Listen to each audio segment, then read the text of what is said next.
ক্ষমতার শেষ প্রান্তে তারা নিজেদের ক্ষমতা ধরে রাখতে সরাসরি স্পষ্ট দিবালোকে মানুষের বুকে গুলি ছুড়ে হাজার হাজার মানুষকে তারা খুন করেছে। এই অবস্থায় যে কোনো নির্বাচনের আগে অবশ্যই দুটি কাজ সম্পন্ন করতে হবে। একটি হচ্ছে খুনিদের বিচার, এ বিচার দৃশ্যমান হতে হবে। আরেকটি হচ্ছে প্রয়োজনীয় সংস্কার।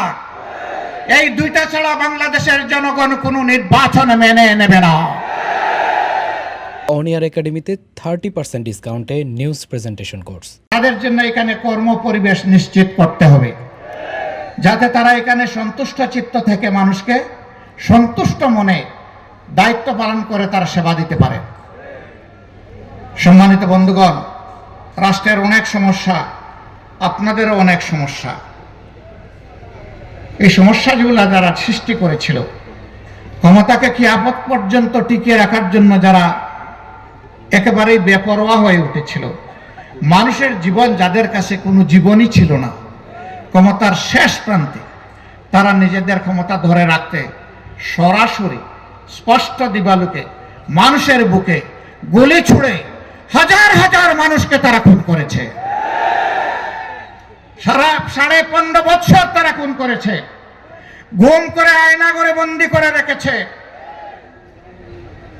24,000-এর ঊর্ধ্বে মানুষকে জীবনের তরে পঙ্গু করে দিয়েছে। কেউ চোখ হারিয়ে অন্ধ, কেউ হাত পা হারিয়ে পঙ্গু, কেউ আবার স্পাইনাল কর্ডে বুলেট ইনজুরি নিয়ে প্যারালাইজড হয়ে হাসপাতাল কিংবা তার বাড়ির বিছানায় ছটফট করছে।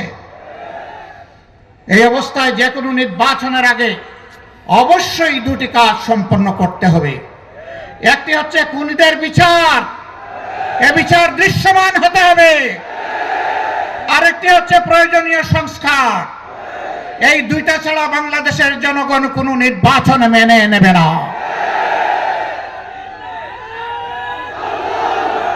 প্রধান উপদেষ্টা বারবার তিনি ঘোষণা দিয়েছেন, এবারের ডিসেম্বর থেকে আগামী বছরের জুনের মধ্যে ইলেকশন হবে। আমরা প্রধান উপদেষ্টাকে বিনয়ের সাথে বলবো, আমরা ইলেকশন চাই, আমরা সুষ্ঠু নির্বাচন চাই। আর আমরা চুরি চামারি, কালো টাকার পেশি শক্তির প্রভাব যুক্ত নির্বাচন দেখতে চাই না। এই জন্য নির্বাচনের জন্য অবশ্যই সমতল মাঠ তৈরি করতে হবে। এ দায়িত্ব পালনে আপনারা আমাদের যত ধরনের সহযোগিতা চাইবেন, সকল সহযোগিতা দেওয়ার জন্য আমরা প্রস্তুত রয়েছি। কিন্তু বিচার আর সংস্কার এই দুটো করে অবশ্যই নির্বাচনের পরিবেশ নিশ্চিত করতে হবে। সংগ্রামী বন্ধুগণ, কঠিন রোদের মধ্যে দাঁড়িয়ে আপনারা দীর্ঘক্ষণ ধরে আমাদের কাছ থেকে বক্তব্য শুনেছেন। আমরা প্রীত, আমরা কৃতজ্ঞ। আপনারা দেশ এবং জাতির দায়িত্বশীল নাগরিক হিসাবে দায়িত্বের একটা অংশ পালন করতে এখানে এসেছিলেন। আপনাদের সকলকে অভিনন্দন এবং ধন্যবাদ।